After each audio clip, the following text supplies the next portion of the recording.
Friends, గోంగూర పచ్చడికి కావాల్సిన పదార్థాలు: ఒక కట్ట గోంగూర, కావాల్సినన్ని పచ్చిమిర్చి, ఒక ఆనియన్, కావాల్సినంత ఉప్పు, 10 వెల్లుల్లి రెబ్బలు.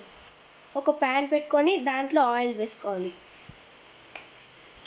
ఆయిల్ వేడెక్కాక పచ్చిమిర్చి వేసుకోవాలి అండ్ అలాగే ఉప్పు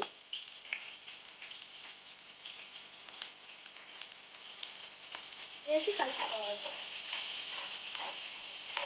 పచ్చిమిర్చి కొద్దిగా వేగిన తర్వాత వెల్లుల్లి రెబ్బలు వేసుకొని కలుపుకోవాలి. ఇలా పచ్చిమిర్చి వేగిన తర్వాత ఒక బౌల్లోకి తీసుకోవాలి. ఈ మిగిలిన ఆయిల్లో గోంగూర వేసుకొని ఉడకబెట్టుకోవాలి. గోంగూరని ఉడకబెట్టుకోవాలి. మగ్గే వరకు ఒక 2 నిమిషాలు మూత పెట్టుకోవాలి. ఇలా మగ్గాక కలుపుకోవాలి. ఇలా ఉడకబెట్టుకోవాలి.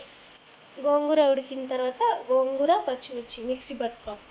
పచ్చిమిర్చి గోంగూర ఇలా మిక్సీలో వేసుకొని పట్టుకోవాలి. ఇలా అయిన తర్వాత కొద్దిగా ఆనియన్ వేసుకొని మిక్సీ తాలింపుకి కావాల్సిన పదార్థాలు: కొద్దిగా కరివేపాకు, 10 వెల్లుల్లి రెబ్బలు పచ్చగా వేసుకొని, 2 ఎండుమిర్చి, అలాగే తాలింపు పైనలో కొద్దిగా ఆయిల్ పోసుకొని ఆయిల్ వేయగానే తాలింపు వేసుకోవాలి. దీంట్లో వెల్లుల్లి రెబ్బలు వేసుకోవాలి. అలాగే ఎండుమిర్చి